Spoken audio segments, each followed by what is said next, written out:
Au démarrage de l'appareil, voilà ce qu'on observe, la séquence de démarrage. Ensuite, l'utilisateur va se connecter en entrant son login, qui peut être son nom ou alors un code qui sera attribué aux médecins ou aux infirmiers. Ensuite, il a encore son mot de passe et puis il se connecte. Dès que l'utilisateur est connecté, il a accès au bureau. Au-dessus, on a une barre de tâches qui contient des petits icônes de notification pour le GSM, la batterie et tout ça. En bas, on a un application launcher qui est un ensemble de raccourcis vers les applications du pad. Là, par exemple, on va exécuter l'application qui va permettre à l'infirmier de réaliser un examen cardiaque sur un patient. Donc, au départ, on entre d'abord les informations sur le patient, à savoir son nom. On va mettre Essomba Laurent. Bon, Essomba, son prénom.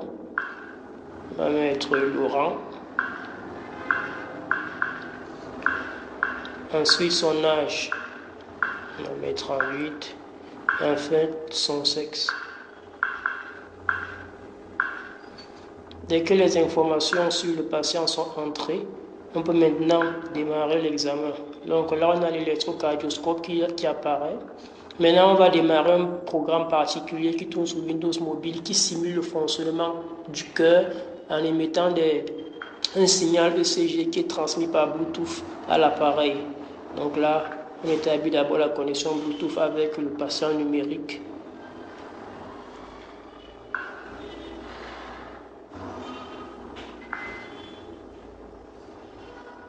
Et là, on transmet le signal. On remarque que sur cet écran, on a le signal original. Ensuite, on a les différentes étapes du traitement du signal jusqu'à la détection des battements de cœur.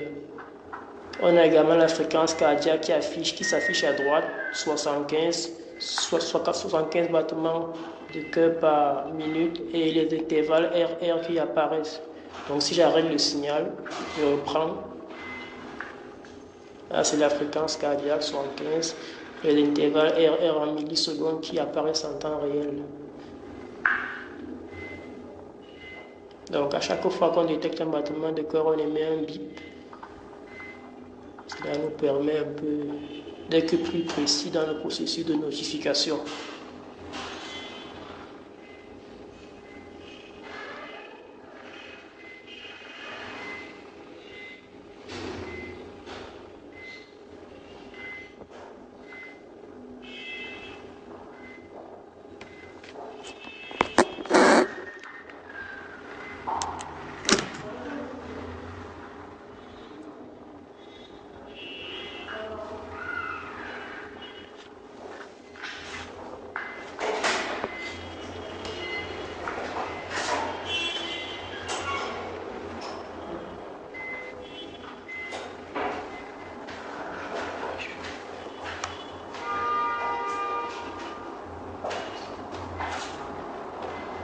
Ok, maintenant nous allons tester la transmission.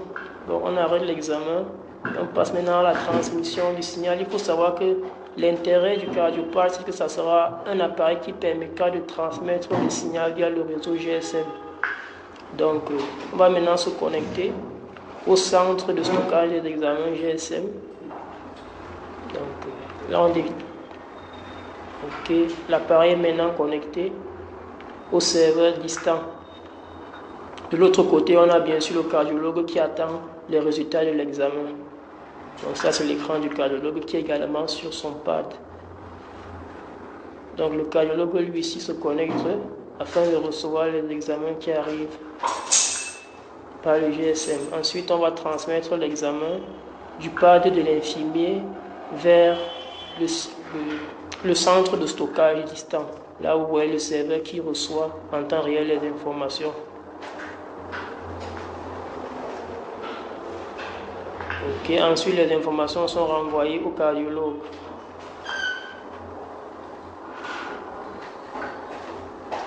Notre cardiologue maintenant peut consulter ces informations qui sont en effet un résumé de l'examen qui a été pratiqué au patient. Donc voilà le signal original qui est en vert En dessous, on a la variation des intervalles RR, c'est-à-dire la distance en millisecondes entre les différents battements de cœur. Et à droite, on a les différentes positions des QRS. Donc, toutes ces informations sont utilisées par le cardiologue. Donc, et dès qu'il a fait son diagnostic, il confirme et il renvoie le résultat au centre. Bon, et les résultats sont renvoyés sur le pad de l'infirmier. Quand l'infirmier fait son application, il revient sur le bureau. Donc, ceci est la première démonstration du cardiopad. Merci.